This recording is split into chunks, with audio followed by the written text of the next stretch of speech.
Hey, what's going on YouTube? Welcome back to another Explain That Track video. We just released our song Until the Sun Comes Up, and so far you guys have seemed to really enjoy it, so we really appreciate all the feedback that we've had so far on that song. If you didn't know, in these Explain That Track videos, we usually like to break down how we wrote the songs, how we produced it with our producers Jay and Kyle, and all the parts that each member contributed. So I guess I can start off this video first. I'm Pete, the lead singer of the band, and so I wrote this song probably, it was in like November of 2020 or so, October or November in 2020, like it was definitely late 2020 at least. So it's been in the vaults for a little bit, to the fact that we just released it now. Like that's what a lot of people don't realize, is that like a lot of the songs that we are now putting out were probably like written about like 2 years ago or so, which is I wish that we could just like drop it right then, but we gotta work on like making it sound as good as possible, which we definitely did with this one. And then also it's just like the timing of like all the other things business-wise. You just have to wait a little bit. And what I mainly had for it, I was really thrilled about the little guitar part that I wrote, because on the E string on the 6th fret and then also on the G string on the 7th, there's like a little nice note. Is it a chord? I don't think it's an octave, but it plays a really nice chord. And then I realized if I add the open D string, it sounds even better. So I did, then just put it up to the 11th fret. Yeah, and then the rest just came from there. So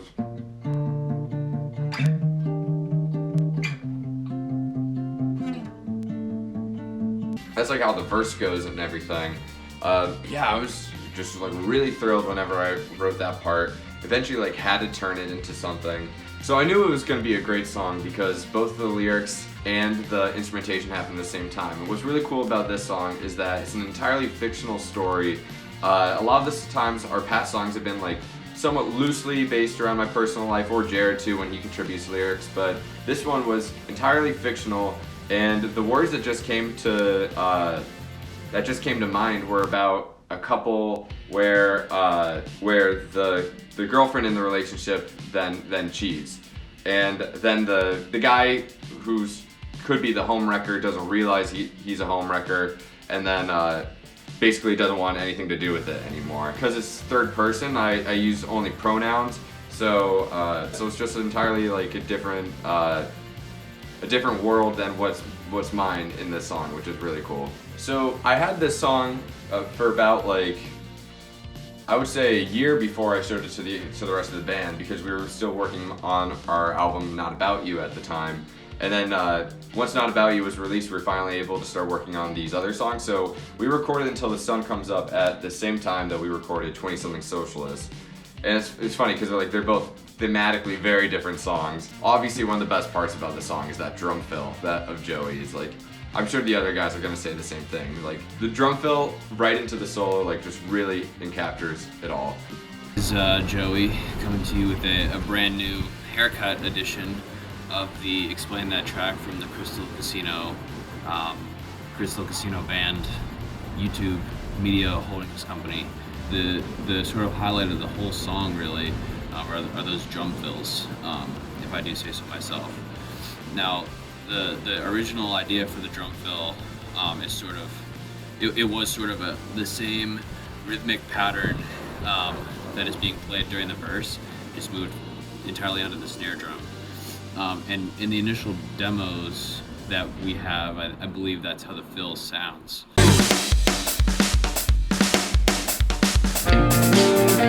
We sent the demos to Kyle and Jay, and Jay often, sort of rewrites parts of the drum part and other, instruments. And he sort of put together, there's two fills in the song, so they were kind of the same fill twice. It's the fill that comes in the first chorus. That's Jay Nehmeyer's sort of composition there. It's just sort of a very natural, like around the toms kind of fill. The second fill that made it to the final cut, it's kind of a combination of my fill and Jay's fills. So it's the first four beats is kind of my sort of idea, and then I finished it off with Jay's sort of move around the toms and end with that like nice little clap clap. And I think it comes together in like a really like tasty, sort of funky, linear way that I personally find really cool.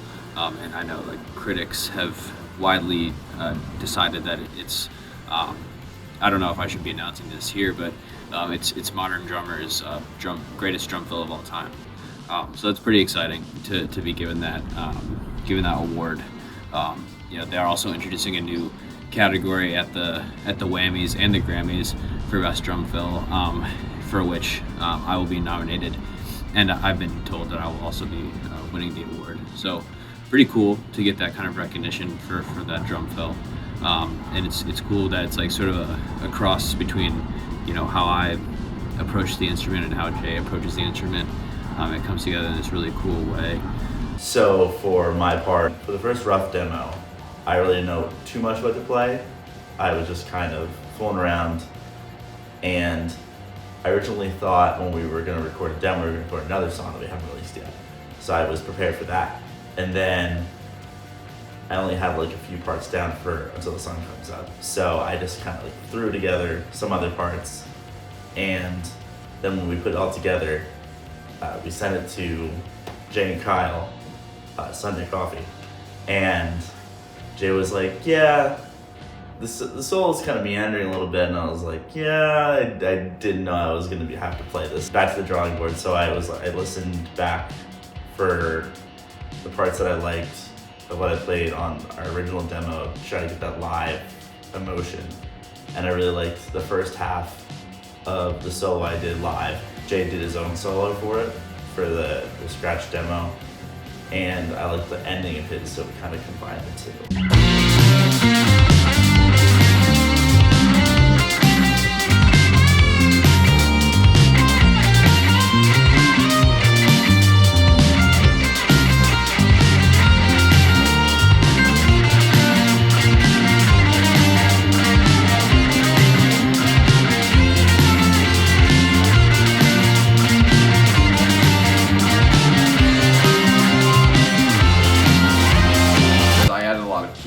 To the solo section, which I was really happy about that. I made it like sound a little jazzy. There's a cool little part that just has the keys section during the solo. Maybe we'll add this into this video just so you can hear how that sounded when it's like all separate like that.